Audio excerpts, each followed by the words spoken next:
Hey guys, it's day 20 of my 31 days of Fright.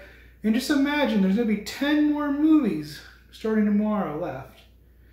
Crazy how time just seems to fly by when you're having fun. Well, what's today's movie? Well, it's a pretty interesting one. I'm going to be doing a movie by the same director as The Witch. And yeah, if you remember reading that a few years ago, I wasn't very fond of that movie. I had my issues with it. Maybe I can get to that sometime, but that's besides the point. So today's movie is done by Roger Eggers, and it's The Lighthouse. Ooh, The Lighthouse. I heard a lot of good things about it so far. I'm gonna go check it out. So this is The Lighthouse. Alright, let's see what we're getting ourselves into with this one. Right off the bat, I do have to give this film credit for being filmed in black and white. I mean, not a lot of modern films do that anymore because why would you want to film it in black and white? Just do everything in color, right? Well, I always felt that black and white films always had that special, uniqueness to it. Like, you have to imagine what colors would be in the film. I don't know, it just adds another layer of uniqueness to the film. So we're off to a good start so far. I also like the setting. I mean, two guys in a lighthouse just by themselves in the middle of fucking nowhere. I mean, that's pretty brutal, and just trying not to go batshit insane in that setting has always been something of intrigue for me. It's kind of like cabin fever in a way. And I also want to mention that it's great to see Batman and Green Goblin be in a movie finally. I've been waiting for that. And another thing I noticed while this movie began is that it pretty much starts off the same way as The Witch.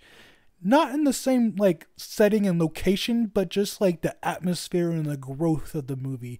I mean, both movies start off with practically no dialogue for, the first 10 minutes or so.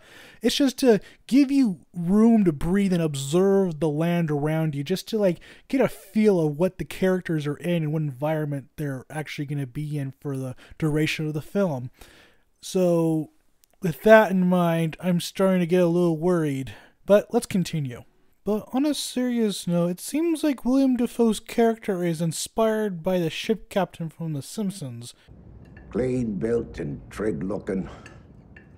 None more fleet in 64 than she. We were on the brakes.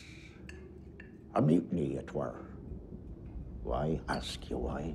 'Tis no man, 'tis a remorseless eating machine. Arr. So let's get into the plot.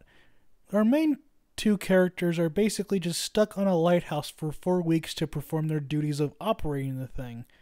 And right off the bat, Robert Pattinson's character is just not thrilled to being here at all. Contradict me again, and I'll dock your wages. You hear me, lad?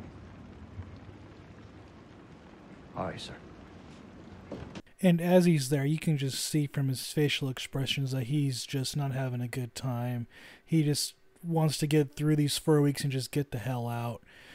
But he always keeps getting shit from William Dafoe's character because that's his boss. And he keeps telling him to do mundane tasks and just shit for him to do so he doesn't get bored and go insane. Boredom makes men to villains, and the water goes quick, lad. Vanished. After being there for a while, he starts to have these weird hallucinations to where he thinks that something else is going on, and it's not until one night where he's checking out the lighthouse he sees something he shouldn't have seen.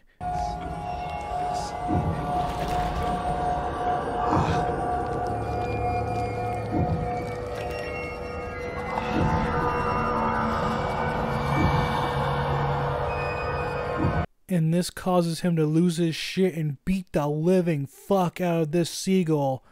I mean, my god, who does he think he is, Chris Brown? But apparently, killing a seagull is bad luck. Why? In them's the souls of sailors, what met their maker. That's why. And this just seems to happen right before he's done with his 4 weeks of work, and gee, I wonder what's going to happen now. He just happens to find a mermaid. Yeah, just chilling there, just washed up on shore. Or did he? Oh yeah, and the ship didn't come after all. Gee, I didn't see that coming. And this is part of the movie where it actually starts to get really interesting because it seems like nothing's really making sense after this point. Apparently, in his mind, it was only a day late that the ship didn't come, but apparently to him it was weeks. and now he's like changing his stories about how he limps. It's the beginning of something good, I can tell. So as a consequence for being on this rock for too long, Robert Pattinson's character just starts to go fucking insane and start imagining all this stuff. And he starts to like indulge in his fantasies of being nuts, and he just starts to go insane.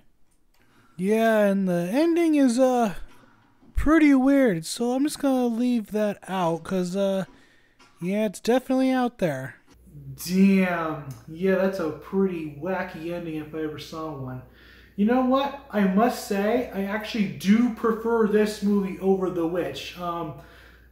There's, like, for me, The Witch started here and it ended here. The Lighthouse was, like, right here, but it stayed that way constantly throughout the movie. I was not bored at any time. I was just genuinely interested from the beginning to the end. So, me personally, if you like The Witch more, that's your opinion. But this is my show, so it's mine, so I'm right. So I actually do like The Lighthouse more than The Witch. So yeah, that completes my day 20 of my 31 Days of Fright. Hope you liked it. If you did like it, please like and subscribe and leave a comment. And make sure to read my written reviews on my Instagram and Facebook. Yeah, so what's tomorrow's movie, Hayden? Well, I'm not telling you. You gotta wait till tomorrow, damn it. Well, until then, have a good one, and I'll see you tomorrow.